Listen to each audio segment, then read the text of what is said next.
Hi friends, কেমন আছো তোমরা? আশা করি সবাই ভালো আছো। আজকে আবার একটা নতুন পর্ব নিয়ে আসছি।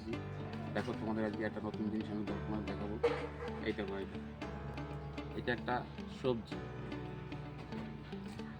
নতুনত্ব একটা সবজি।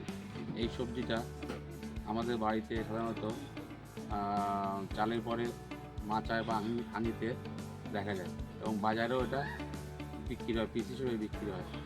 এইটা দেখো, এই গাটা দেখো, মাঝখানে দেখো খাঁজ কাটা রয়েছে। এটা পুরো একটা বোতলে রাখা। দেখো কী সুন্দর, দেখো ডিজাইনটা।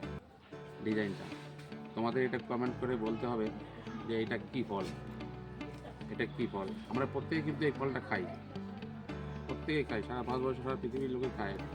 হ্যাঁ, প্রত্যেকের বাড়িতে কিন্তু হয় এটা। তোমাদের কমেন্ট করে জানাতে হবে এটা কী ফল। তা তোমরা আশা করি বলতে পারবে। আর সাবস্ক্রাইব করবে, লাইক করবে। All the best.